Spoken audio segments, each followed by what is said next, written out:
In today's interview, I chat with Ebony, who is an artist based in Australia. We chat lockdown, how she got started as an artist, what she's up to currently, and so much more. So listen to the end to find out her tips for anyone wanting to start a business.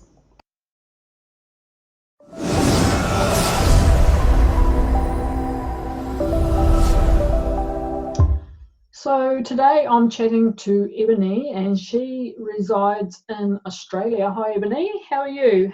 Hi Jenny, I'm good, thanks. And what state is it that you're in Australia?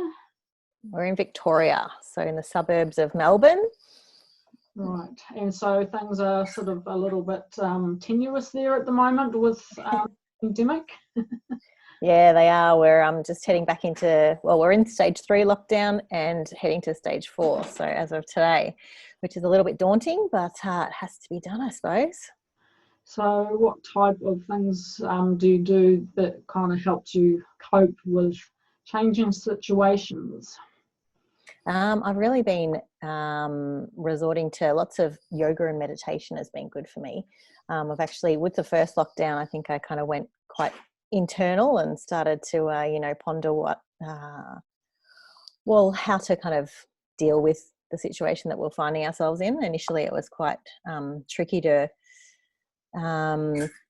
resolve myself with the fact that my work had all dried up, and even though I only had a little bit of work at the time, it was kind of my little thing. Teaching some art classes was kind of a little bit of happiness, a little bit of joy there, and it all kind of got shut down pretty early because it was casual work. So that sort of sent me into a bit of a spin actually first time around with the first lockdown. So making has always kind of been a therapy for me, making art, making things with my hands, and to find yourself kind of in a situation where you're feeling like there's just not the energy to even make was kind of difficult.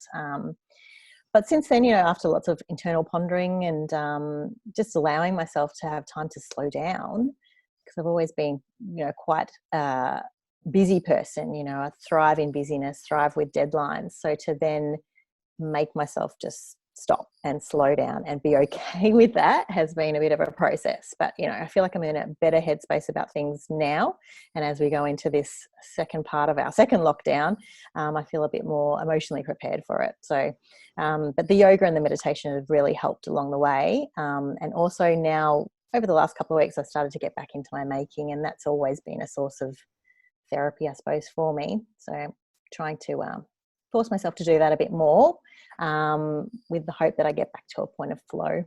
Yeah. Sounds like you're dealing with the situation as best as possible, and you've got some good things in place there. So what is it that you would normally be doing, or what type you say that you create things or make things? What is it that you normally do? So I have a little business called Off the Peg, which has been a creative outlet for me for quite a few years now. Actually, I started doing it in about 2007.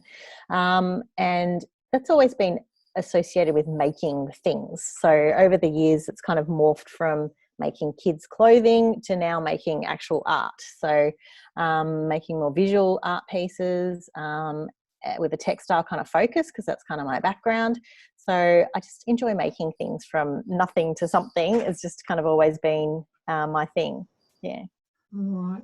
And do you have you studied at all, or are you self-taught, or how did all that come about? I studied fashion design at uni, so I've always been a bit of a crafty kind of person. I'd sew as a kid, and I was always a bit arty. And so when I was, in high school deciding what you're going to do, it was going to be something, a creative focus, I suppose. But in terms of, going out into the real world and getting a job, fashion seemed to be kind of where I'd be able to make a career out of a creative kind of pursuit, which I did. So I studied at RMIT in Melbourne here, and worked in the fashion industry for over 13 years. And Off the Peg kind of started at the same time as I was working full time. I started making things on the side and doing some freelance. And so I've continued in that industry sort of more as a contractor throughout, so I've been working in that industry for a long time now. So that's sort of where my background and training lies. And so then how did you turn it into Off the Peg? It was about 2007, and I'd been working in fashion for a while. At that stage, I was kind of doing like wholesale side of things. So we'd go and do buying trips and trips to China, and there was lots of sort of more the business side of fashion rather than the creative side. I was kind of missing that design element, because although it's a job in fashion, what you kind of create in wholesale fashion ends up being quite cookie cutter. So you're kind of playing off a formula, and so you lose that creativity that you'd kind of expect of that kind of a job. So I was sort of hankering for something to make with my hands. And so at that time, I started just embellishing little baby suits and things with appliques, which was just a cute little outlet. And that's where Off the Peg kind of came. I wanted to sort of start selling them. And then I was also doing a bit of freelance graphic design under the banner of Off the Peg as well. So using my ABN, Australian business number, to work as a sideline to what I was doing full time. And then as I kind of progressed with that a bit, I thought, I want to kind of be a bit more serious about this. And so I went part-time with my work, and I focused on the business a bit more. So I've got a little person here that's just asking me a question. You want to say hi to Jenny? Look, Jenny's there. She's shy. So it kind of, it grew out of wanting to have a bit more of a creative outlet, I suppose. So did your degree and stuff help you with running the business, or did you need to? I think so. Probably my degree helped in terms of, working out a design aesthetic and working out how to make a garment and pattern make and that sort of stuff. But probably my actual industry experience and the business side of things set me up more to be able to start a little business for myself. So I messed around kind of like doing the little embellished stuff on the baby products that were already made. And then I, in 2009, decided that I was going to do a full range of kids' clothing. So my background and training in fashion, I guess, kind of helped me to put together a range that kind of had sizes and had a colour palette to it, and it kind of had that more planned approach to presenting a product to market. So definitely my skills that I've acquired through my uni degree and through my workplace have absolutely helped me along the way. I kind of have a good business understanding as well as a creative understanding. Yeah. So if you had some advice to give to somebody that was wanting to start a business of any sort, what would that be?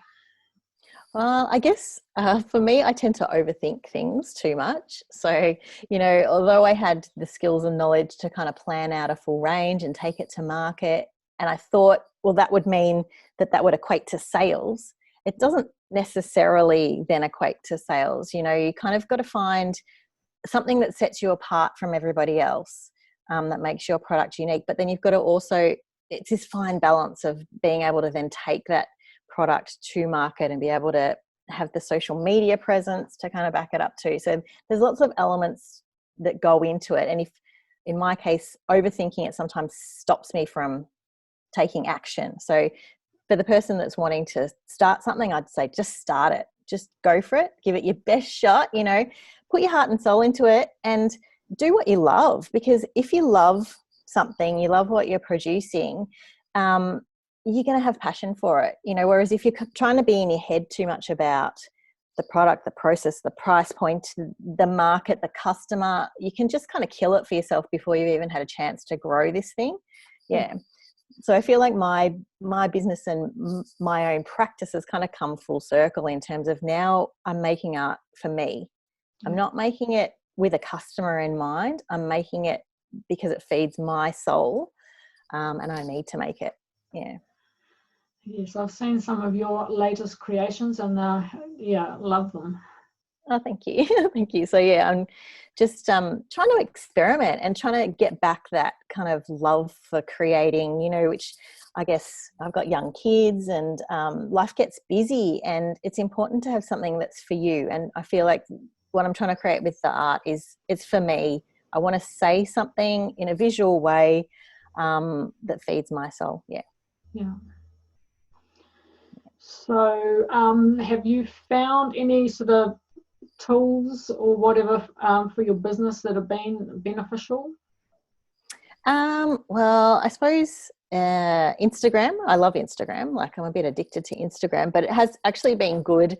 I've kind of been on social media like from the early days, with Facebook and things. And I feel for me and the way I work, Instagram is a visual platform. So it works much better for me to naturally create some sort of dialogue or engagement. Like, I don't have big followers or anything like that, but I do it again because it resonates with me. That's the platform that I prefer. In terms of other software, like I have my websites on Wix, which I find super easy to use because it's quite drag and drop and click and easy to navigate for somebody that doesn't have a lot of sort of tech background. Yeah. Facebook, I use Facebook, but I don't feel like it really engages with me because it's more of a wordy kind of thing. And I use QuickBooks for my bookkeeping sort of side of things, which I hate doing the books, but you've got to. So that's something that I've only recently started using. Yeah, I think stuff. Yeah, I know. So Jenny and I met last year, wasn't it, at the Artful Business Conference, and one of the other ladies there suggested I try QuickBooks. So I've been doing that, and it's an easier way to keep track of things without having all the mountains of paper around you. So, but I can't say that that's naturally something that I love doing. I always put off my tax at the end of the year, but yeah. So with your Instagram, I'd just like to ask, do you do the grid thing and making the grid look all, pretty, or do you just...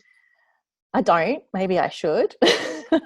I was actually pondering this the other night. I was thinking I really need to get a bit more serious about the aesthetic that I put forward, because if you look at my Instagram, it's a bit bitsy.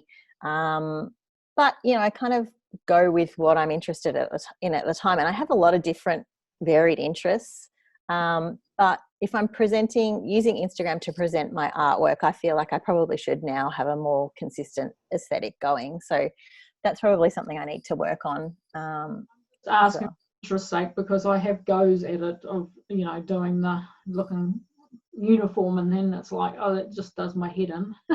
Yeah. Well, you know what, like on a personal level, when I go to Instagram feeds that are too neat, it doesn't gel with me, but that's the way my brain works. Obviously not everybody's like that. Some people like things neat and tidy, but I feel like maybe a general aesthetic that's cohesive probably would help a customer to understand what I'm trying to do and what I'm presenting. Yeah. So if anybody wanted to look at what you do, like on Instagram or whatever, what's your address there? Yep. So on Instagram, I'm Off the Peg. So OFFTHEPEG_AUS. And I have a website, www.offthepeg.com.au, which has all those links on it too. So yeah, cool. You can find me there. Thank you so much for your time today. And that's okay. That things aren't too bad over the next little while with the level 4. Yeah, we'll manage, but we'll just have to stay positive. So we'll do our best. Thanks for inviting me to be on your interviews here. It's good. That's good.